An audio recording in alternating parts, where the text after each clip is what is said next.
Hello viewers, in this video today we discuss matrix. What is a matrix? It is a rectangular array of numbers arranged in rows and columns and then enclosed by a square bracket. यानी कि numbers को रोज़ और columns में arrange कर दिया जाए और साथ में एक स्क्वायर ब्रैकेट में क्लोज कर दिया जाए तो हमारे पास एक मैट्रिक्स बन जाता है। जैसे कि हमारे पास कोई से हम चार नंबर ले लेते हैं 2, 4, -7, 9। इन नंबर्स को हम डिफरेंट वे से रिप्रेजेंट कर सकते हैं, जैसा कि 2, 4, -7, 9। ये हमारे पास बन गई है एक रो और 4 कॉलम्स। इसको हम इस तरह से भी रिप्रेजेंट कर सकते हैं 2, 4, -7 एंड 9। यहाँ पर हमारे पास ये बन गया है एक कॉलम और 4 रोज़। यहाँ पे हम इसको इस तरह से भी लिख सकते हैं 2, 4, -7 एंड 9। ये हमारे पास 2 रोज़ और 2 कॉलम्स बन गए हैं, यानी कि हम डिफरेंट वे से इनको रिप्रेजेंट कर सकते हैं। मैट्रिक्स के लिए एक बहुत ही इम्पोर्टेंट कंडीशन है जो कि माइंड में होनी चाहिए कि हर रोज़ में इक्वल नंबर ऑफ़ एलिमेंट होने चाहिए और हर कॉलम में इक्वल नंबर ऑफ़ एलिमेंट होने चाहिए, यानी कि each row and each column इनमें क्या हो, इक्वल नंबर ऑफ़ एलिमेंट्स हों, इक्वल नंबर ऑफ़ एलिमेंट्स हों।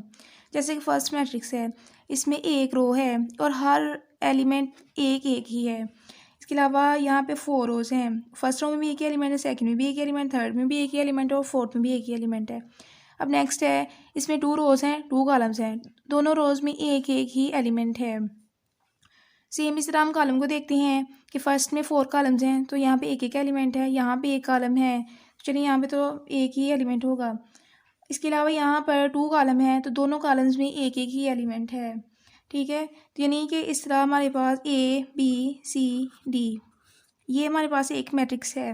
2 रोज़ हैं, 2 कॉलम हैं और इसमें एक एक ही एलिमेंट है। अब जैसे कि हमारे पास कोई मैट्रिक्स हो इस तरह से कि यहाँ पे हमारे पास एक रो है, ठीक है, और एक यहाँ पे 2 कॉलम्स बनने चाहिए थे लेकिन यहाँ पे एक एलिमेंट मिस है, तो ये हमारे पास मैट्रिक्स है, लेकिन ये वाला हमारे पास मैट्रिक्स नहीं है। इसके अलावा हम अगर बात करें इस तरह से 1, 2, 3, तो यहाँ पे हमारे पास 2 रोज़ हैं, इन दोनों जो दूसरी रो है इसमें तो 3 एलिमेंट हैं, लेकिन जो फर्स्ट वाली रो है इसमें 2 एलिमेंट है, तो ये हमारे पास मैट्रिक्स नहीं होगा, ठीक है। क्योंकि हमने ऊपर कहा था कि each row and each column equal number of elements, हर रोज़ में और हर कॉलम में इक्वल नंबर ऑफ़ एलिमेंट होंगे तो हमारे पास मैट्रिक्स होगा, अदरवाइज़ वो हमारे पास मैट्रिक्स नहीं होगा। नेक्स्ट हम डिस्कस करते हैं कि हॉरिजेंटल वे में जो एंट्रीज़ होती हैं वो हमारे पास रोज़ होती हैं और वर्टिकल वे में जो हमारे पास एंट्रीज़ होती हैं हमारे पास कॉलम होते हैं। लेट्स सपोज कि हमारे पास मैट्रिक्स है 1, 2, 3, 4, तो ये 1 एंड 2, 3 एंड 4 ये हमारे पास रोज़ हैं। इसमें हमारे पास 2 रोज़ हैं R1 एंड R2, क्योंकि ये हमारे पास हॉरिजेंटल वे में रिप्रेजेंट है। इस तरह से हम कोई और मैट्रिक्स ले लें 3, 4, 5 एंड 6, तो वर्टिकल वे में जो हमारे पास एंट्रीज़ हैं ये कॉलम है। Let's suppose C1 and C2, क्योंकि ये वर्टिकल वे में रिप्रेजेंट है। हॉरिजॉन्टल वे में जो हों वो हमारे पास रोज़ होती हैं और जो वर्टिकल वे में रिप्रेजेंट हों वो हमारे पास कॉलम्स होते हैं। नेक्स्ट हम डिस्कस करते हैं ऑर्डर ऑफ अ मैट्रिक्स। किसी भी मैट्रिक्स का ऑर्डर उसके नंबर ऑफ़ रोज़ और नंबर ऑफ़ कॉलम्स पे डिपेंड करता है, यानी कि यानी कि एक मैट्रिक्स जितने रोज़ हों और कॉलम्स हों वही उसका ऑर्डर ऑफ मैट्रिक्स होता है। और मैट्रिक्स के नंबर ऑफ़ रोज़ को हम m से रिप्रेजेंट करते हैं और नंबर ऑफ़ कॉलम्स को हम n से रिप्रेजेंट करते हैं। लेट्स सपोज हमारे पास एक मैट्रिक्स है, मैट्रिक्स A है, इसमें एलिमेंट्स है 1, 2, 3, 4, 5 एंड 6। तो जैसे कि आप देख रहे हैं यहाँ पे इसमें 2 रोज़ हैं और 3 कॉलम्स हैं, तो इसका ऑर्डर हम लिखेंगे 2/3, यानी कि 2 रोज़ एंड 3 कॉलम। सेम उसी तरह कोई और मैट्रिक्स ले लें, लेट्स सपोज मैट्रिक्स कोई B है हमारे पास 1, 2, 3, 4, 2, 3, 1 एंड 4, 5, 6। अब यहाँ पे 1, 2, 3 रोज़ हैं और इसमें 3 ही कॉलम्स हैं, तो इसका जो ऑर्डर लिखेंगे वो होगा 3/3, ठीक है। यानी कि मैट्रिक्स के अंदर जो रोज़ और इसमें कॉलम्स होते हैं वही मैट्रिक्स का ऑर्डर शो करते हैं। नेक्स्ट डिस्कस करते हैं हम इक्वल मैट्रिक्स।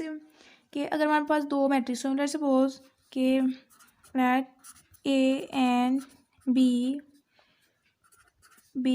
टू मैट्रिसेस, ठीक है, तो then A is equal to B and denoted by a is equal to b। इसके लिए कंडीशंस हैं इफ़ एंड ओनली इफ़। इसके लिए दो कंडीशंस हैं।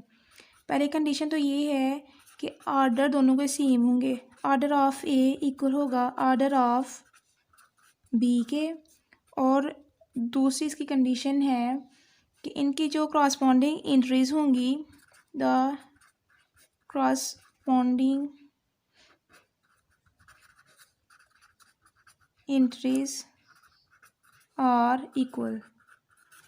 यानी कि पहली कंडीशन तो ये है कि आर्डर ऑफ ए और आर्डर ऑफ बी दोनों क्या होंगे, इक्वल होंगे। जो दूसरी कंडीशन है वो है कि इनकी जो क्रॉसपॉन्डिंग एंट्रीज होंगी वो दोनों सेम होंगी, इनकी इक्वल होंगी। लेट्स सपोज एग्जांपल इसकी देख लेते हैं कि हमारे पास मैट्रिक्स है ए 1 3 -4 एंड 2, ठीक है। एक मैट्रिक्स है बी, मैट्रिक्स बी जो है ये है 1 2 + 1, इसके बाद है ये -4 एंड है 4 - 2। अब जैसे ये देख रहे हैं कि यहाँ पे दो रोज़ हैं, दो कॉलम्स हैं, मैट्रिक्स बी में दो रोज़ दो कॉलम्स हैं, इनका ऑर्डर तो सेम ही है। पहले कंडीशन सेटिस्फाइड होगी। अब दूसरी कंडीशन देखते हैं कि यहाँ पे फर्स्ट एंट्री 1 है, यहाँ पे फर्स्ट एंट्री 1 है, यहाँ पे 3 है, लेकिन यहाँ पे 2 + 1 ही है, 3 ही होगी।